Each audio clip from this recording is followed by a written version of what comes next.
Hello and welcome to Celtic State of Mind. You are joining us for the full-time reaction to the Scottish Cup tie between Celtic and Greenock Morton.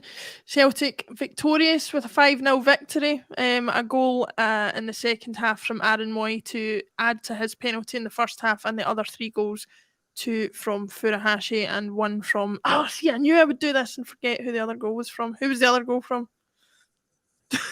Your boyfriend, Davy Turnbull. Davy Turnbull. How could I forget? Oh my god. Anyway, thank you for joining me, Lawrence and Jared, for the full match roundup. Lawrence, I'll come to you first. You talked at halftime about how we were never really out of first gear. Didn't really require it for the second half either. That 1 goal in addition to the 4 in the first half really signifies that. Yeah, it's low league team. It's what we should be doing, against teams like this. Comfortable 5-0 win.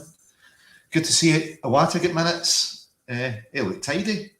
Didn't have a lot to do, but he looked tidy enough. Yeah, absolutely cruised the game. Yeah. That was the penalty we didn't get was more of a penalty than the one we did. For the record, I don't think either was a penalty, but it was definitely more than of a penalty than the one we got. Stephen Sloan says exactly that. The Ambrose handball in the second half was more of a penalty than the first half one. Just shows how abysmal our Baron refereeing is. I'm going to come to you on that one, Jared.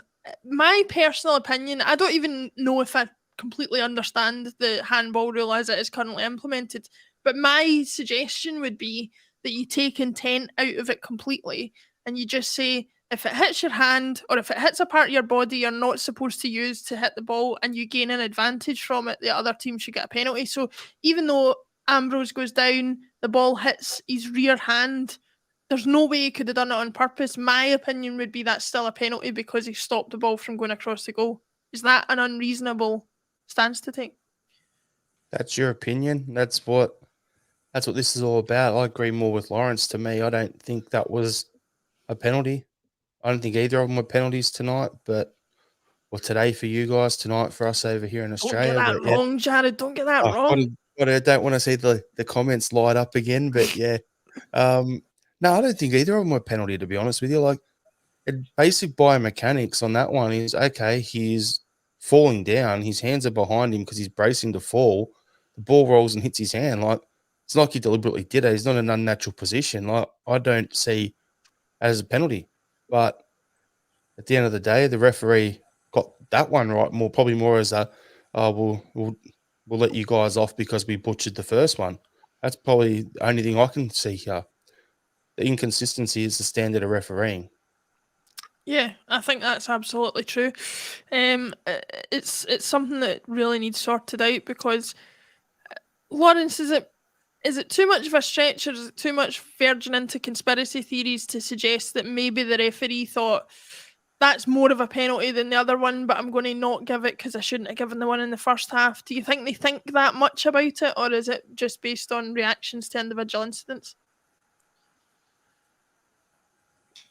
Definitely didn't take as much time to make that decision as the first one. You've got everyone to get the first one on, but the second one's it's like more appeal. I wouldn't have given it, but you could have seen the player's fallen, his arms extended away from his body as he's fallen down. So it doesn't need to be deliberate. That would be a penalty. But why the ref's not giving it? I mean, I wouldn't have given that. I think by the law, he could have given that one. I don't think by the law the other one should have been. It's deflected up on his arm at short distance. But do the refs take it into account? To be honest, the Scottish refs, I have no idea what they take into account when you watch the decisions that happen in Scotland from one week to the next. I mean, I highly suspect that sometimes it's the colour of the shirt a players wear, but yeah, I've absolutely no idea after watching those 2 penalty decisions. And the one that definitely wasn't a penalty for me, not being given, and the one that could have been given, not given. And these guys have been through training and get paid $1,000 a game to be this bad. Yeah, I would like to be that bad at my job and get paid for it. It'd be perfect. That's true. I have to say, I read Howard Webb's autobiography a few years ago, and he did suggest that there is an element of that comes into your decision making. It depends on things that happened earlier in the game and whether you think you got the decision right, and it shouldn't affect future decisions, but it naturally does because we're all human beings. But as you say, Lawrence, that's Howard Webb talking, a guy who was good enough to referee at World Cup finals and the like. That's certainly not the level of refereeing we're talking about. So it'll be interesting to know if that would be the case. Jared, I'm going to come to you on this one because it's your countryman. You followed him closely, I'm sure, throughout his career in European football. He was outstanding for you at the World Cup. And I have 6 comments waiting, 6 of a multitude. Scott Brotherton says Aaron Mooy is bloody outstanding. Joe Hamilton says Mooy was bossing it. Scott Brotherton again says the slow burner Mooy is becoming our best player. Daniel F says love watching Mooy. Thought Ambrose handball in the second half was more of a pain than the first one. And Ben515 says Mooy definitely deserved his goal. He was outstanding. Opposition notwithstanding, Jared, I mean, he basically dictated the game, didn't he, today? The pace of it, the way in which we worked, he really was the one pulling the strings, which is no mean feat when you've got people of the calibre of Callum McGregor in the midfield with you at the same time.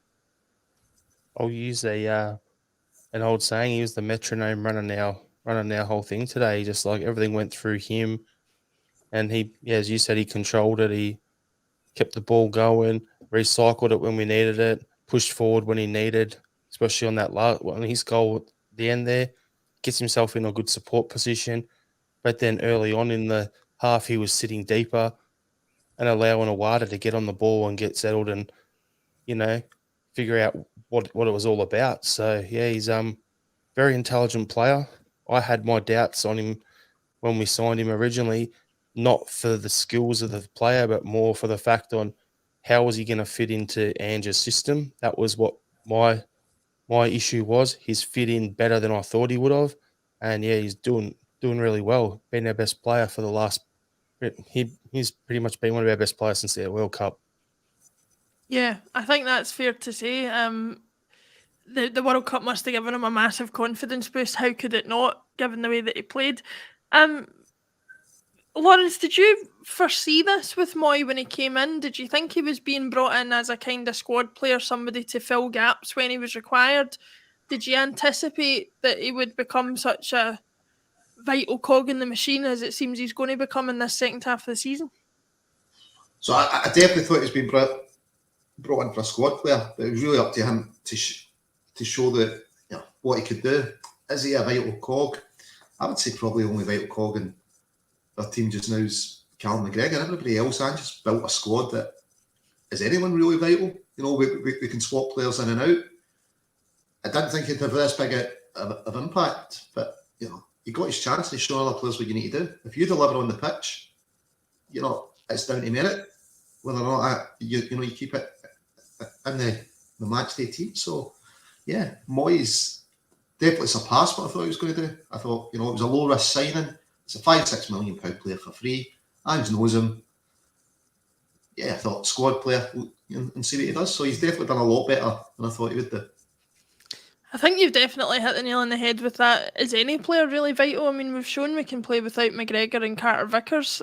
So if they're not vital to everything that we do, then I don't think anybody needs that tag. So it's really interesting to see. But JJ Celtic says, let's not forget it was only Morton. Come on, guys. Half time we were getting told we were too down on it, and now you're telling us we're getting too excited about it. I don't know what we need to do here, but Jared, it was an interesting second half in terms of we saw a lot of Iwata, a little bit of Lawal. We'll start with Iwata. What was your overall impression of him? Obviously, come on, he can play in defence. I think fullback he quite often gets deployed at. But today he came on for Captain Callum McGregor and played that sitting midfield role. Saw a lot of people banding the word tidy about a lot. Are you encouraged by what you saw from him in that second half? The less I notice him during a game, the better if he's playing the number 6. That's the way I judge it. Same with the centre-back pairing. And for the first 15 minutes he's out there, I barely even noticed him. And then we were talking about it while watching the second half, and I was like, okay, let's actually have a look here. And then when you're keeping an eye out for him a bit more, there was like 3 straight goal kicks by them where he's not the biggest midfielder and he's winning headers. The centre backs are normally having to come up, take 2 or 3 steps up to win. He's the one, headering it off to his guy out on the right or the guy on the left or whatever. And then the ball just kept moving and off we went. So once I started noticing that, and I was noticing, okay, his positioning is great. He's getting on there, a few good support runs up to the top of the box. So if there was cutbacks available, he was there. I'm like, okay, solid player. To me, it looks like he fits right in, but he's still got to get his fitness up. Yeah, I think that's fair. I think the fitness thing is still a bit of an issue, as we would expect it to be. But the more appearances like the one today that we see, the less that'll be an issue.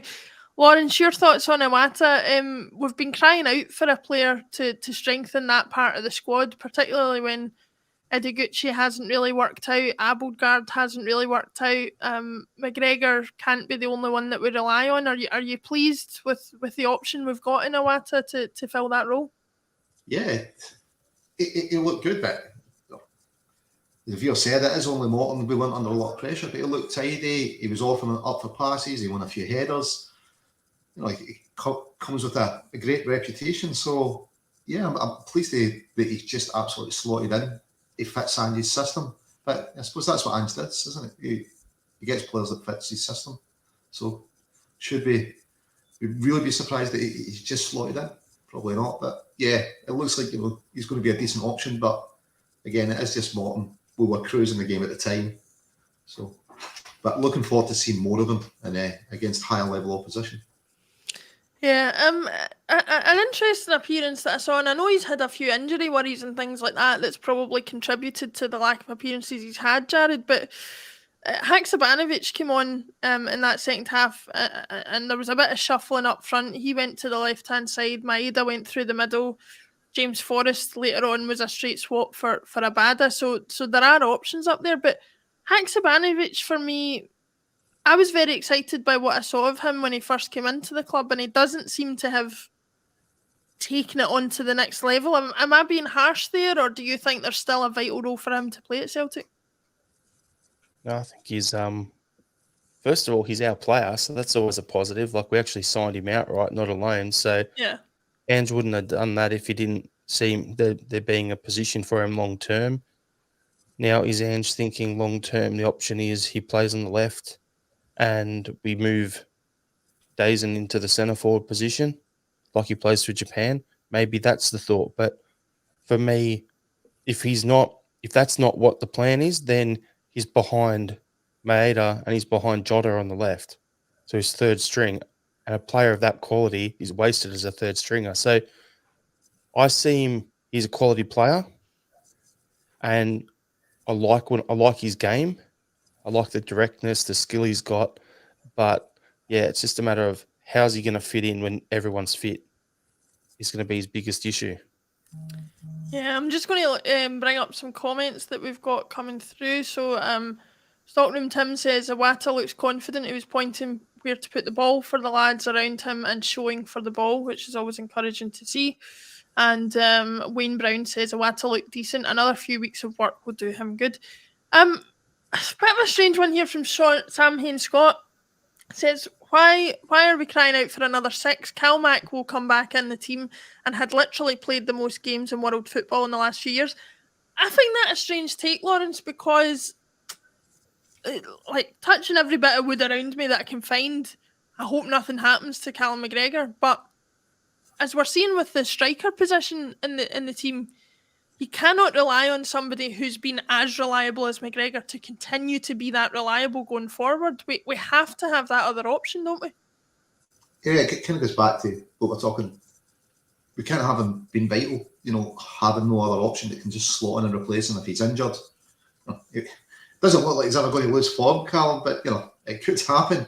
If he could through a bad patch, we might want to put something to change it. Or I think what both of us want is we might even push him further forward and see a return to number 10 in position for him. I don't know. We definitely need an option there. You wouldn't want just one player for that position. And you don't want a big drop-off in standard in your options, do you? You want somebody to push him on, somebody as close as we can get to him. So, Abelgard, not a player, he's on his way out. We sold Scott Robertson. He's, the other six, it looks like Gucci will go. So that's going to leave us James McCarthy, Kalmak, and Iwata. So, I think we needed somebody to come in that's going to be close to Callum and push Callum on even bigger heights, hopefully. It's a bit of competition for Callum. Maybe Callum needs to find another level or two in his game. He's got high standards, but hopefully competition pushes those standards higher. And it looks like, as I say, he was showing for the ball. He was playing what he liked to do. He was tidy. He just slotted in. He looks like it's going to be a good signing on, which wasn't a lot of time against a low-level position. It's not huge to judge him on, but he's come over here with reputation being the best in Japan. So I think it was important to get somebody in that's going to push McGregor on. How long can Callum play? 50, 60 games a season for? Who knows? He is getting older, but he just seems a machine, McGregor. But I think it's important that we've got cover in that position. I don't think Abelgard was it. I like Scott Robertson, but miles away from where Callum was. Also, they've sold Robertson on. So I think we did need to bring a number 6 in. And much like Angie's team, we don't stop. I don't think the scouting department stops either. If Ange sees a decent player that's available that he can bring in, I think he'll bring them in. Yeah, I think those are all fair points.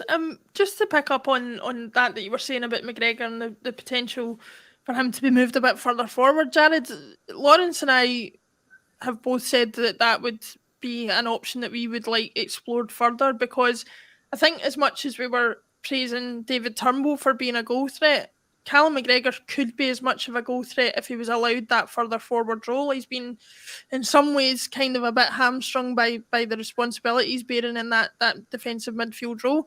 Do you think Iwata's arrival could indicate that Callum McGregor will get played further forward, or do you think it will be a kind of either-or situation between him and Iwata moving into the second half of the season? I think it'll be horses for courses. It's just going to depend on the matchup, who we're playing, because at the end of the day, like against Rangers, you're gonna play him in the 6 without a doubt. In Europe, you're gonna put him there. But when you're playing against a St Mirren or someone like that, or an Aberdeen or whatever, if you can play a Iwata there and put him a step forward, it'll make your midfield more dynamic. So why not? But as we're saying about needing to bring in that number 6 as well, the thing for me is, how old is he now? Like 28, 29, something like that? I don't know how old he is, but do we want his career over by 32 by playing him 50 to 60 games a season? Or do we want him to play to 34, 35 and have that longevity at the club? I'd rather have him around longer because he knows the club inside out. So if that's the case, you've got to bring someone in. So if he only plays 40, 45 games a season, it's a big drop-off for him. And if it chips away further, then great.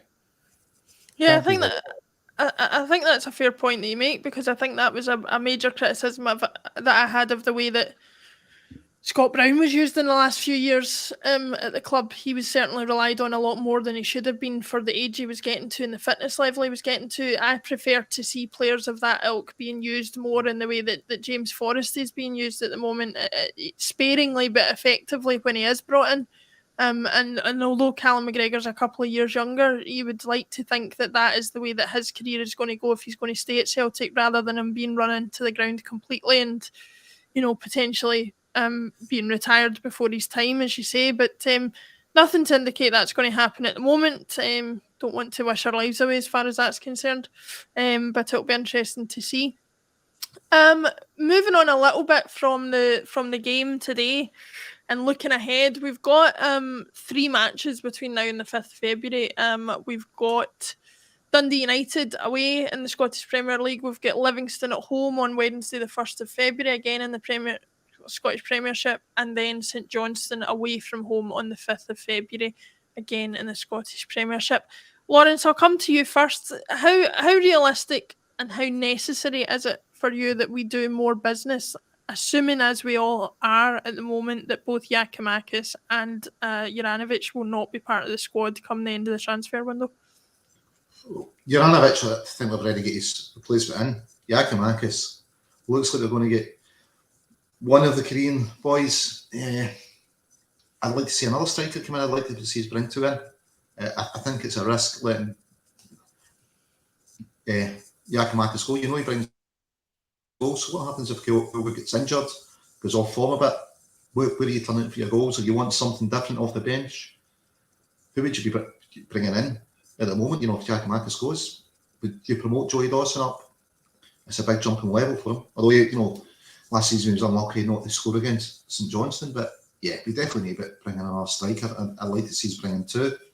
Over and above that, I think, you know, Tosh and team will be looking at across the markets, looking for young players with potential, someone that can add something to us. So I guess you never know. If they identify somebody that's they think's good enough and adds to Celtic, they'll bring them in. But yeah, definitely up top, we need to bring in one, if not two strikers. Yeah, I think that's fair to say. Do you agree with that, Jared? The striker issue for me is the pressing one at the moment. Not least because although we can swap things about as we did today, if you lose Furuhashi, you've got no out and out striker. That's fair to say. You said that at halftime yourself, and I think Furuhashi is the type of player who he can't go 50%, 75% at it. He will go 100% at it, but that can lead to injuries. It can lead to other situations that may mean that we're without him for certain portions of the second half of the season. The striker, whether it's one of the Korean strikers we've been linked with, whether it's Kevin Nisbet, as some people are rumouring is the case, it's got to be somebody in the door that is a proven goal scorer and can replace Kyogo in this system, isn't it? Yeah, for me, I always thought we needed an extra striker this window, like a third string striker. That's what we were talking about on our podcast for a bit. But that was going to be the hard thing. Like, how are you going to bring in someone and sell it to them? Like, Kyogo's going to play most games. Giacomakis, you might come on here and there to come in and play some striker. It's going to be a hard one to fill that position. Giacomakis moves on. We bring in a guy from Korea. Great. That's a like for like. He's more mobile, the guy we're linked with, can score goals with the head. So, and his stats don't really add up right. Like, people look and go, oh, he hasn't scored a lot of goals, but he played as a winger. And when he was doing his military service for 2 years, he was playing in the military league. So some of those games weren't quite at that level. He's 21 years old, the guy we're linked with. Great, get him in.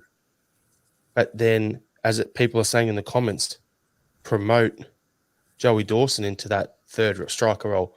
Yeah, we've got Megan that. Lewis saying that. We've got Kaiser HTTC bring in one, promote Dawson. So, Yeah. like you say, is that a realistic option for you? Makes sense, because, as I was saying, it's a third striker role. How are you going to fill that?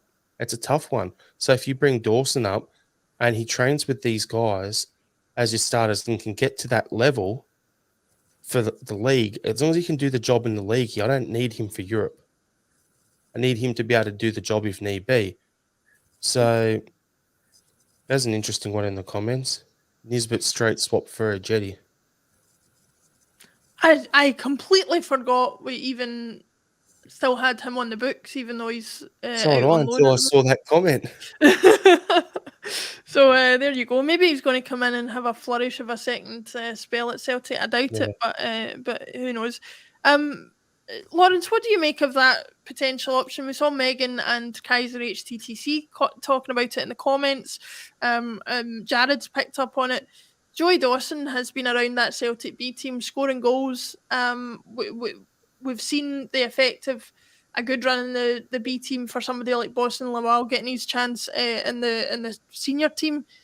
Is that an unrealistic player to rely on, or is that not maybe for you the whole point of the B team, that in situations like this we have a well to delve into? You know, the point of B team is to produce players for the first team. So, yeah, we'd love it if it was a striker. Would we be relying on a third choice striker? I don't think it's a case of relying on him. Is he good enough in an emergency? I guess you only know by playing him, but it's a huge risk. You know, Giacomakis go every 97 minutes. We're going to settle him. Who knows how the Korean boy is going to settle? So Yeah, I wouldn't put him up just now. Just at this stage, I'd like to bring in somebody a bit more experienced, or break the bank and get Champions League quality striker. Somebody that really puts pressure on Kyogo, going, "Are you sure you're starting it? Because I'm going to be taking a spot." It wasn't that long ago you had Larsson, Sutton, Hartson. That's kind of. I don't think we've got a striker of any of their qualities just now, and I think that's what we need to be looking to get, somebody up there that's going to do Champions League and put challenge Kyogo for the starting point. Because although Gigi was never really going to start over a season in front of Kyogo, was he? He was very much the second choice striker, and I think we need somebody of the quality that's going to put the pressure on Kyogo. If the South Korean boy signs, maybe he's 21, who knows? But yeah, Joey Dawson, just now, if I had the choice, would I bring in Nisbet or would I promote Dawson? I'd probably bring in Nisbet. On that, can I just jump in for a second? Something you said there, Lawrence, about Sutton, Hudson, and Larson there, and then you look at it and go, okay, last time we had 3 quality strikers at the club in a row. My opinion, Dembele, Edouard, Griffiths. Mm-hmm. We had those 3. Edouard was the young guy developing behind those 2. We need that young striker developing behind the other 2. Yeah. So that's what I was saying about bringing in that third striker, whether it's promoting Dawson or whatever. I'm not saying Dawson is going to be an Edouard, but I'm saying that's the sort of production line, sort of mentality we need to have at the club. So we need to get a striker in to replace Giakoumakis, but at the same time, the other guy in that third role, whether it's Dawson or whether it's some young player coming out of an academy that we can develop as well, that is the pathway and the production line that we need to be building. Yeah, I think that's fair to say. It might be worth our time talking about strikers. It might be worth our time trying to get sad cases like Mr. Smith in the comments, some friends to talk to. Listen, if you're going to waste your time coming onto a stream like this to throw abuse at Celtic supporters rather than stick to whatever reprobate club it is you support, then feel free to waste your time. It's only your time you're wasting. Lawrence, Uranovic is going out the door. He's headed for Union Berlin. He's been linked with everybody between Monza and Barcelona and everywhere in between. I have to say, I'm pretty struck by the apparent desperation either of Uranovic himself or of the club or somewhere in between for him to get out the door. And I find it hard to understand. What do you think are the reasons behind that? Is it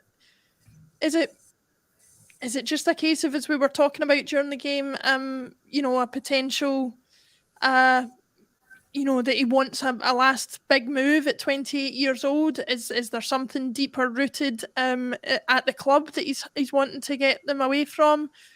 Why do you think he's so desperate to get away? I think it's purely money. It's surely not because Ange didn't give him that day off he asked for, but I think it's a payday. He's 28. Celtic's the biggest club he's ever paid for. He obviously thinks he's worth more money, and someone else is willing to give him more money. So, maybe he's. I think it's just money. I don't think there's anything else. He doesn't seem to be speaking out in the press, or I don't hear any rumours about him not, applying himself. So I think it's just simply money for him. And you get footballers that do put that there. Will Union Berlin be a better move for his career? Well, I doubt he'll get Champions League football, but so he's not moving, to do better in Europe. So I think it's just money. And, that's up to him. He's 28. He's maybe got 4 or 5 years. He's thinking left, but he can earn good money, and he wants to go. Listen, he came in, he done well. The worrying thing is we're not getting quite as much money as we thought we'd get from him, and he's probably not getting the level of club he thought he was going to get. Because as you said, he was linked like everybody. Barcelona, and now he's Union Berlin. Good luck to him. He came in. He's done okay for us. We move on. We make a wee bit of money on him, and we're ready to get his replacement in the door. So. Yeah, good luck, Jura, but don't let the door hit you. I think that's something that we probably could learn a little bit from some other clubs, Jared, in terms of just because a player wants to move on doesn't mean we have to think negatively of them in leaving. I think we can look back positively on his time at the club and the success and trophies he's brought to the club without resenting him for wanting to maybe earn a little bit more money, play in a slightly higher standard league, or something of that ilk, even if we don't completely understand the choice that he's made. Is that fair to say, or do you think there's anything more behind the move than it appears? I think it's fair enough. Like, at the end of the day, it's all about, for me, I say it's all about Celtic. Like, I supported this club before these players were born. So it's not going to change anything for me. I'm still going to support the club no matter which players are there. So if they want to make a move and move on and do whatever for their career, so be it. I'll support whoever comes in to replace them, support the manager, and know that we're going to be building something and doing what's best for Celtic. A club like Dortmund, for instance, you look at them, look at the constant churn and turnover of players they have and the levels they keep playing at.